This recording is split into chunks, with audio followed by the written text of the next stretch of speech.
On a beau dire que n'importe qui peut réussir à vivre de l'UGC, de la création de contenu, que c'est super facile, ben en fait je trouve que c'est pas forcément vrai. En fait il y a une différence entre savoir bien créer du contenu et se développer et bien réussir et en vivre. Et du coup il y a certaines compétences que je pense sont importantes à développer. Avant je travaillais dans le marketing dans une maison de disques, donc du coup j'ai tout un passif là-dedans qui je pense m'a beaucoup aidé, notamment de négociation, parce que en discutant avec des créateurs ou des créatrices on se rend vraiment compte qu'il y en a plein qui ne négocient pas, qui ont peur de dire leurs tarifs, le fait d'avoir confiance en son travail, à ce qu'on apporte à nos clients. Et par exemple, une de mes erreurs que je faisais au tout début, j'appliquais des réductions sur mes devis sans qu'on me demande en fait. J'appliquais des réductions à tout va juste parce qu'en fait j'avais peur d'annoncer un tarif. J'avais l'impression que c'était ce que le client allait accepter. Fun fact, non, ça ne marche pas comme ça. Et aussi, il faut pas avoir peur d'augmenter ses tarifs. J'aime bien envoyer un devis. En fait, en envoyant un tarif avec lequel je me ressens alignée, je me dis bah oui. Et en même temps, avec une petite pointe de temps en temps d'augmenter et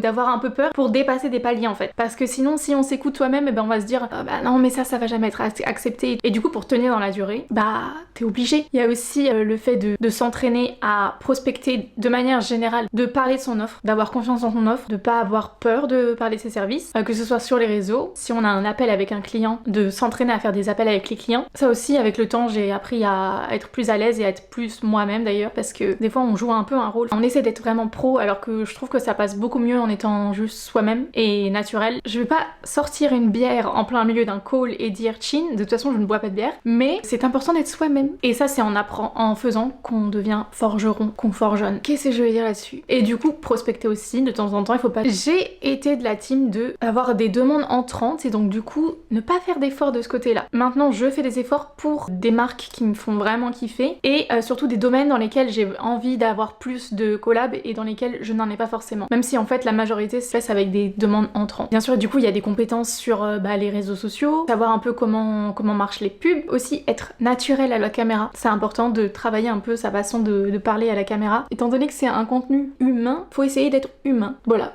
Et il faut pas hésiter à investir dans du matériel si on a envie d'améliorer la qualité de nos vidéos visuellement. Ça dépend du type de contenu qu'on veut faire. De travailler son mindset, un gros sujet. Et voilà, en termes de montage aussi pour faire un joli montage. Et tu vois là, il y a quand même des choses à apprendre. C'est les principales choses à laquelle je pense. Si vous avez des questions, n'hésitez pas.